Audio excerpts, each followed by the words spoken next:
Alors la prison, c'est une affaire de famille, René.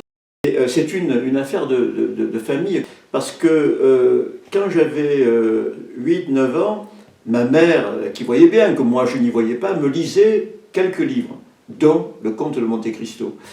Et j'étais bien entendu révolté par ce qui arrivait à ce pauvre homme, Edmond Dantès, dans cette prison pendant 14 ans.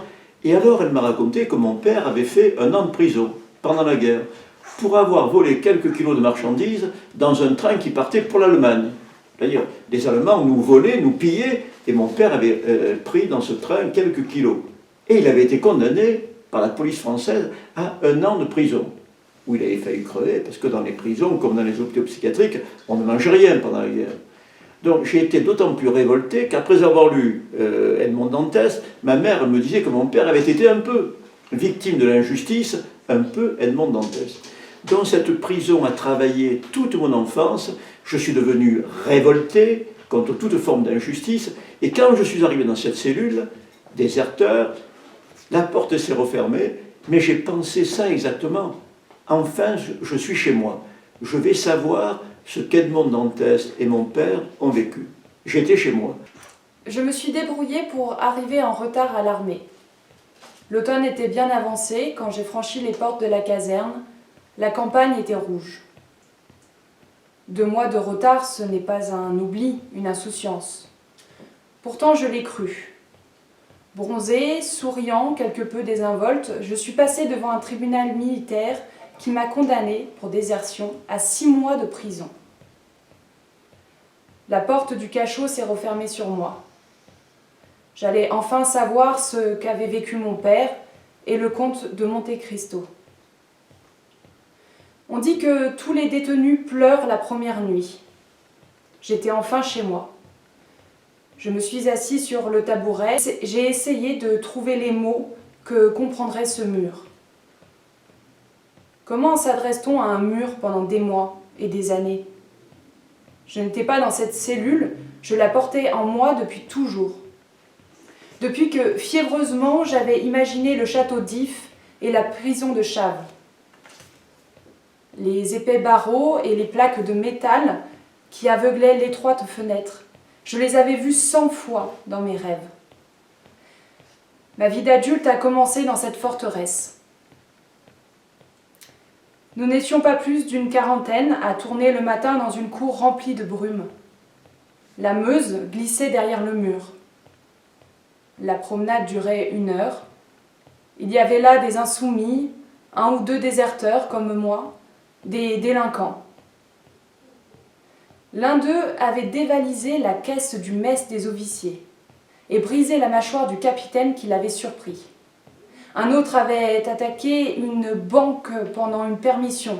C'était un Marseillais. Un 3e avait volé un char d'assaut pour aller se promener en ville. Et dans la prison, tu découvres les livres. En prison, tu le dis. Tu dis en particulier, pendant des années, les livres et les cahiers avaient été des instruments de torture. Ils devenaient brusquement des machines d'évasion. Ouais. Oui, parce que le maître qui te dit « René, à toi de lire », et tu ne vois pas ce que tu dois lire. Donc je rougissais, je perdais mes moyens, il m'attrapait par l'oreille, il me jetait dans le couloir, parce qu'il pensait que j'étais un abruti, un attardé, quoi. Je cachais ma mauvaise vue. Donc j'ai grandi dans le couloir. Et puis cet instrument de torture, pour moi, il n'y avait pas pire instrument de torture que le livre.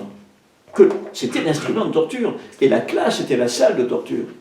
Et brusquement, je me trouve dans un cachot, presque dans la nuit, l'aumônier m'apporte des lunettes, j'ouvre, et je vois la lumière.